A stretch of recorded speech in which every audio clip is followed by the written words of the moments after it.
Oh yeah, it's the theme music you can't help but bob your head to. It is Village Vice. He is Zach Blackerby. I'm Brad Yes. Law. There's the Yes. camera. How we doing today, Zach? Are we good? Are we We're are we ready for vibing. the weekend? Happy Friday, everyone. It's a Yeah. big weekend, Brad Law.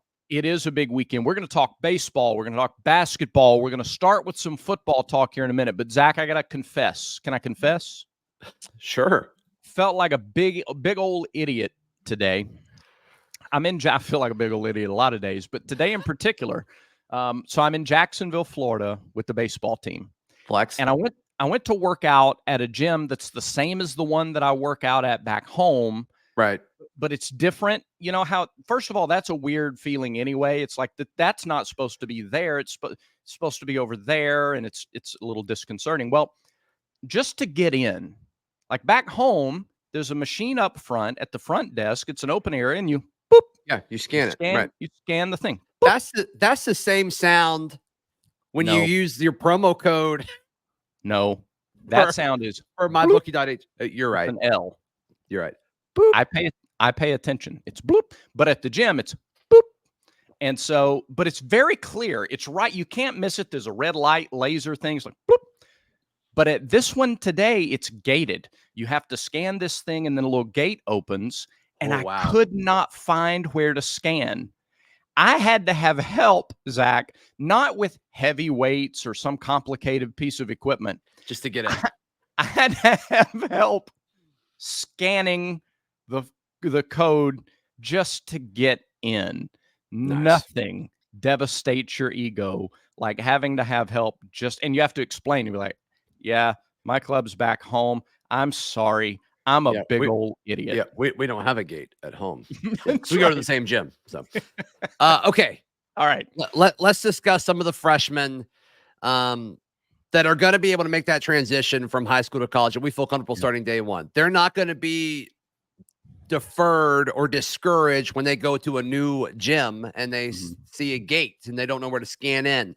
Yeah. Guys like Cam Coleman, they're not going to have a hard time scanning in. They're gonna be able to come right in. And I think most of these guys in the receiver room, all four, even though Perry and Malcolm Simmons aren't here yet, I feel confident that all four of these guys are going to be able to contribute right away. I feel like we'll get very little pushback with that. Is this discussion starting day one, or is this play? Like, where's the cutoff for this? I think just guys that you feel comfortable if they're in the rotation day one. Which I think all four of these receivers will be in that conversation. I don't know if it'll actually happen or not, but I think they'll be given the opportunity to do so. I do too. The interesting part to me with these freshmen is it's all trench stuff. Like, can some of these offensive linemen coming in, like DeAndre Carter or Favor Edwin, who Auburn made a very heavy push for late and got very competitive on the offensive line, like, can they be in that two deep, that like top 8 offensive linemen that all are going to play because guys go down in the SEC slate? It's impossible for them not to. Yeah. Or guys on the defensive line, like Amaris Williams or Malik Blockton or a TJ Lindsey. So to me, those are the freshman position groups that I think are most important when you look at this roster. I do too. And in the case of DeAndre Carter, I think I probably give him a little more of an edge there. Not an edge, but I think it's more likely that he's a part of the rotation because, I mean, like your offensive line rotation is smaller than your defensive line rotation. You're talking about 8 guys maybe, opposed to maybe that. Yeah, right. Ideally, you just don't have a lot of switching out on the offensive line. It's 6, maybe 7. And I don't know if it's 6 if he's in there, but if it's 8, probably. Defensive line, you're going to play 10, 11, 12 guys at various positions. I hope. Ideally. So, that's part of the equation too. Yeah. So can these guys be physically ready? Like DeAndre Carter, I feel better about him starting or being able to compete at guard than I am like a Favor Edwin coming in. He's projected to be at tackle. And so, I mean, it's easier to start inside than it is to scoot outside. So I do think that's part of it. He also played at Mater Day. And so like that matters. That certainly matters. I've talked about that too, about how at Mater Day, he was in the starting rotation or starting line early, like freshman, sophomore. And so I get that there's an adjustment when you get to college, but on a scale, relatively speaking, he's already done that. He's already acclimated himself to a new level of play very early on in a 4-year run somewhere. And so that part of it is known. He has experience with that. And in addition to his talent, that's why I would say he's likely to be in that. I would put him in that group. I would be comfortable putting him in that group. So I don't want to speak for you, but I'm assuming that you agree with me that freshmen will impact the wide receiver room more than any other position. But the second position group, I do think that's up for debate. Like, is it the defensive line or is it the linebacker room with DeMarcus Riddick, DJ Barber, and Joe Phillips? Or do you make a case and say, like, I think Kinsley Falston's going to make a case in the defensive back room, especially when there's questions and new faces and turnover at safety. And then I'm very high on Jalen Crawford, too. He could, I mean, he's going to have an opportunity to fight to be the number 3 corner on this team, I think. So do you think linebacker is the second room where, like, it could be impacted by true freshmen the most after wide receiver? I do. Yep. I think because of the number of guys that you just mentioned from a depth. Now, do I think those guys are starters at any point during the season? I don't know. But do I think that they're getting more of a higher concentration of relevant snaps? Meaning, wow. Let's say that again. Yeah. Higher concentration of relevant snaps. Yeah. Meaning it's a 1-score game. It's 2nd and 10, or it's 3rd and or it's 1st and 10, and the opponent's at midfield, versus it's a 3-score game and it's the 4th quarter and we're getting reps where we're building depth and these guys are getting important snaps, whether you're ahead or behind 3 scores. To me, it's all about the HCRS at this point. The higher concentration of relevant snaps. The HCRS is really what we're talking about here when we talk about this freshman class. Yeah, it is. HCRS. That needs to be a thing. Hashtag HCRS. We're going to talk about that now. We like to make stats and terms for everything. HCRS is now a thing. I'm on a baseball trip. We have acronyms. Everything is an acronym. So we're going to bring that to football. No kidding. All right. Yeah. So I think we're on the same page. There. What do you think? Which freshman are you most excited to see throughout spring practice? And who do you feel like could start day one and you'd be okay with it? All right, Brad, you hinted at it before just now when you went and made that sound effect. But we love our friends at mybookie.ag. And when you use promo code next round, it makes an account, or it makes a sound to your account when you use promo code next round and they put money in your account. It goes bloop, bloop. It's great. Such a satisfying feeling. If you don't believe us, go try it. Go try it. It might. It could. It doesn't. When I did it, my computer was muted, so I really don't know. But I felt it. So go to mybookie.ag, use promo code next round, bet on Auburn basketball tomorrow. So yeah, there you go.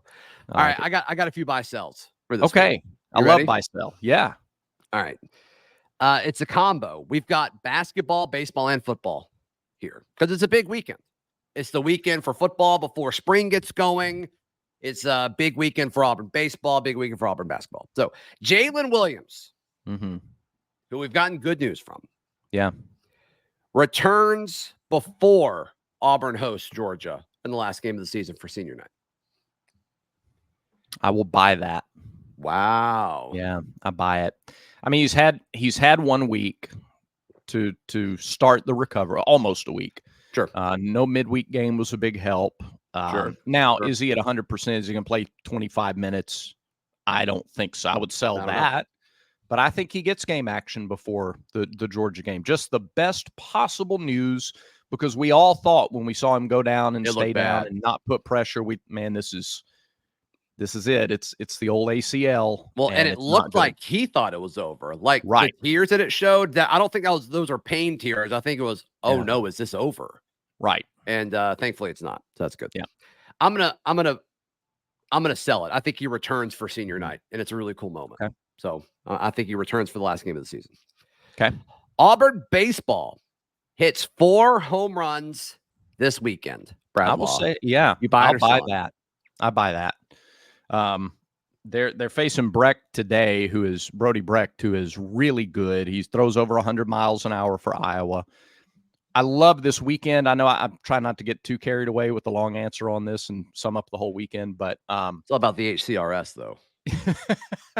What is it in base? Well, let's see the home runs to pitchers seen. No, I don't know. I'm sure there's something. I buy it. I think Auburn kind of breaks out a little bit from a power perspective, and me too. Yeah, I'll buy 4. Me too. I'm buying it. Bold prediction. Ike Irish gets 2 of them. Okay, I could see that. Hey, that thing he hit Tuesday night against UAB looked like a driver off of a tee. It was on a rope. Yeah. Beautiful. Beautiful. All right, buy or sell. We overreact to the quarterback battle next week when spring starts. Buy or sell. Oh, easiest buy ever. Are you kidding me? You selling me a condo at the beach for $100,000? Yes. Yeah, buy you're buying it. that, right? I'm with you. We overreact to everything concerning the quarterbacks. Just say everything. Well, yeah, that's fair.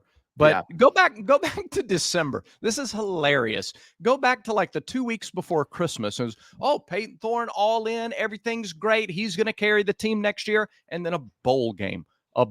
But it wasn't the bowl game that ignited this. It was Freeze being asked, hey, is there a quarterback battle? He's like, yeah, it's a quarterback battle. It's open. We're going to evaluate it. So, yeah, well, but why? Because of a bowl game. And everybody loses their minds. At some point, though, at some point, we've got to say, is Peyton Thorne the best option? At some point, we've got to ask that question. And I think the coaching staff's going to ask it starting next week. And I can't wait to follow along that storyline. I can't wait to overreact to it. It'll be great. Yeah. Yeah. Buy or sell. We will be able to tell a major difference in the offense during spring and A-Day for football. Sell. Ooh. I sell it because it is the spring. I think there's a lot of install, and with a lot of new players, especially at the receiver spot. Yeah. I don't think we'll see a massive difference, and I really don't think they're going to roll out any kind of major change on A-Day. So, no. Yeah, and the viewing windows we'll get as media. Mm-hmm. Like I am interested to see like where Freeze is. Like, is Freeze more involved with the quarterbacks? But that little chunk of time we see is so irrelevant. But still, we'll talk about it for sure. Well, which, you know what? I'm interested in that. I'm interested to find out, because there were times where the media was allowed to see an entire practice last year. I know it happened at least once. It was late, but it was like, I think it was the one right before A-Day, I think. I'm not positive. Well, I mean in the fall. Like, there was a fall practice. Yeah, that was wild. The media stayed the whole time. So I am interested to see what that window is like in the spring. Well, it's less than it was a year ago, because we got to go multiple times a week, and now it looks like we just go on Tuesdays this year. So maybe they are going to roll out all wholesale changes on A-Day. Hey, a big reveal. Something needs to change. Something needs to change. And they don't have to show it to us, but something needs to change internally for sure. Hopefully it does. All right, last one. Buy or sell. A clear quarterback one is named by the end of spring. Man, that's a hard one. That's tough. That's hey, do you want a condo at the beach for $100,000 sight unseen? Still probably worth the risk. If it's on the beach, you're probably taking it still. I don't know. It depends on what condition it's in. Do you get the land? Right? If you get the land on the beach, you're probably worth it. I guess you're right. Yeah, whatever it would take to remodel, that's a separate conversation. Sorry. Yeah. I don't know. What do you think? Yeah, send us your real estate questions down below, by the way. Village Advice Real Estate Edition. That's right. We abandoned that. It's a good idea, I think, if people will send us ask their us live questions down below, please. Thank you. Village Advice. I'm selling this. I'm selling this. Unless it's Peyton Thorne, I have a hard time seeing this. Now, if Peyton has a good spring and he needs to send the proper message for some guys to transfer or whatever, you name Peyton the starter, and maybe you put out an official depth chart, say Peyton's 1, Hank Brown's 2, Walker White's 3, Holden's 4, or whatever order you want to do it. Yeah.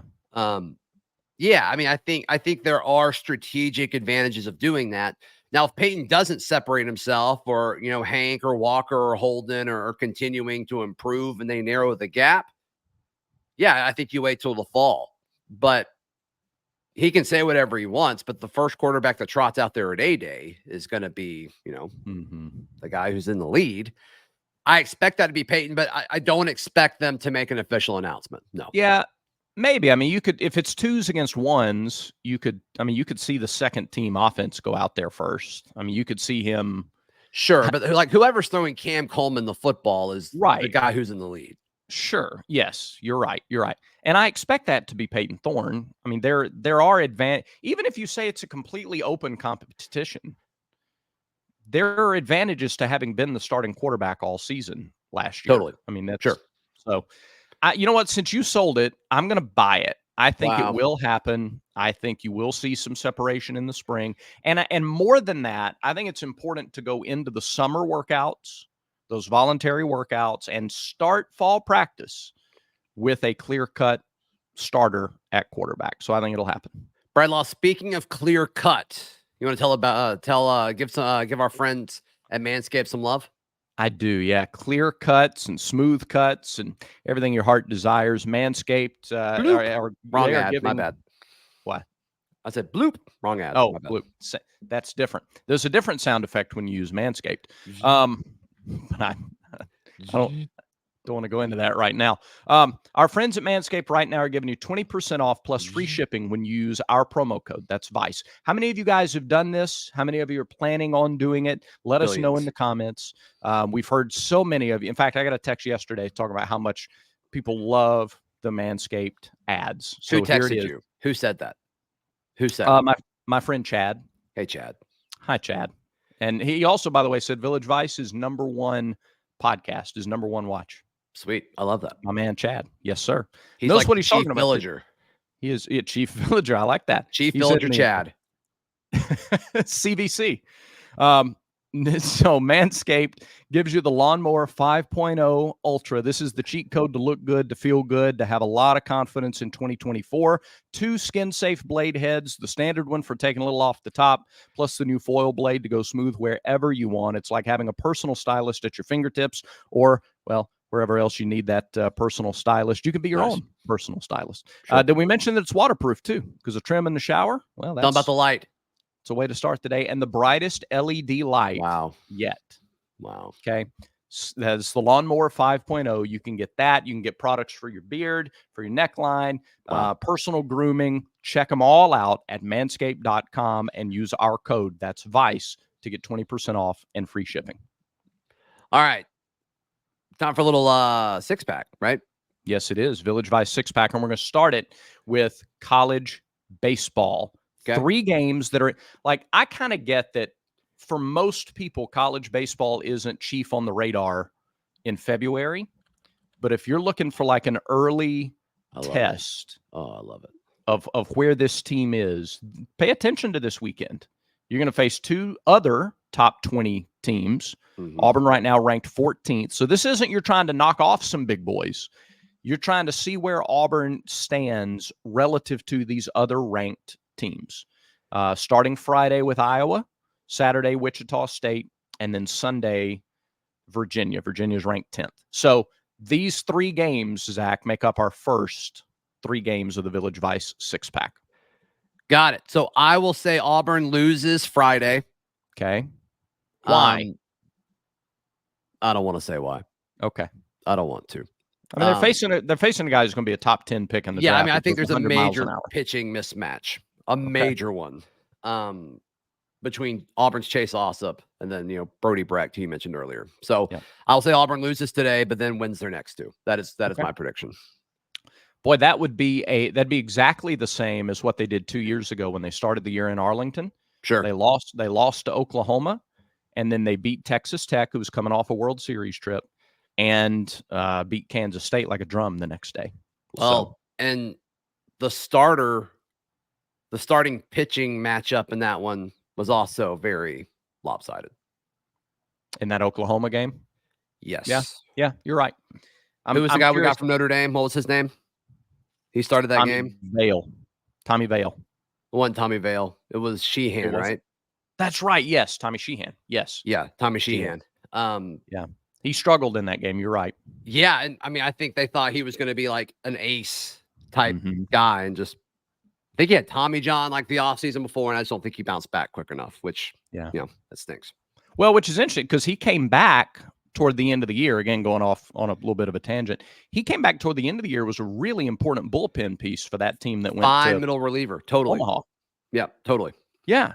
Yeah. Totally. It was a really strong, like, it was impressive that he could bounce back like that. That game was scoreless through 6 innings. And then in the 7th, Oklahoma got a couple. Anyway, all right. That's interesting. Oh, really? To look back at that. Okay. I don't remember that correctly then. Okay. I thought they shelled him early on. But if he'll score this through 6, it sounds like he did his job then.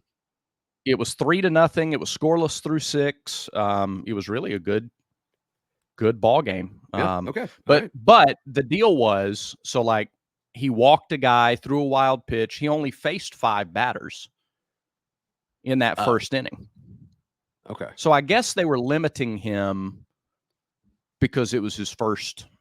Got it. First I time back. remember He didn't that give up any incorrectly. runs. So I'm glad you corrected me on that. But yeah, I've got Auburn going 2-1. All right. I like that. I do too. I think they win 2. I don't know which 2. Got it. I don't know. Can Carson Myers do what he did again on Sunday? I hope so.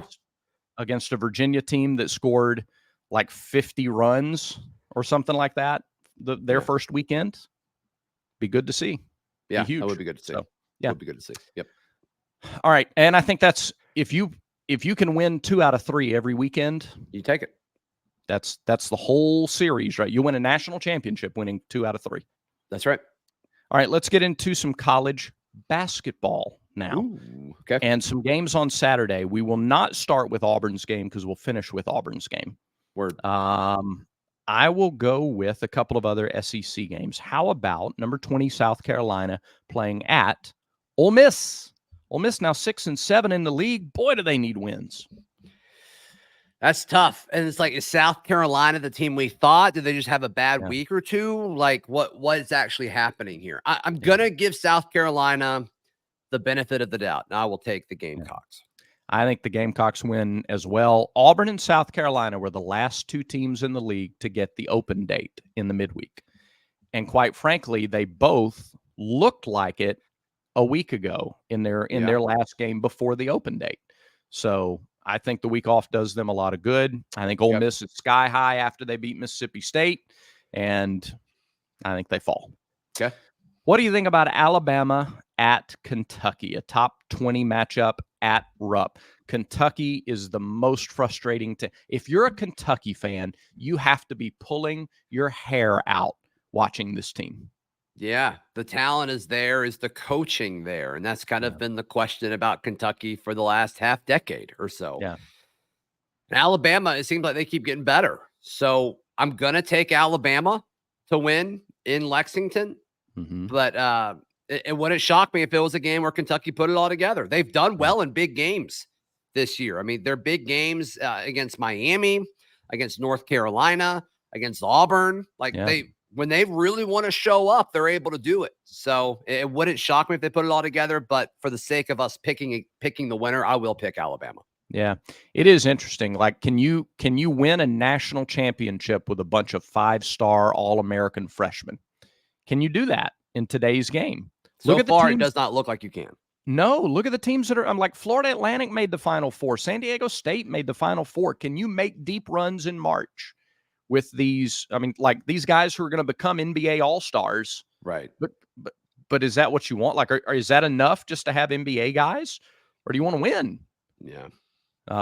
I think Kentucky gets it done. I think they're heckled. Okay. I think they're Jekyll and Hyde, and I think you see Kentucky come up, as you said, in a big game.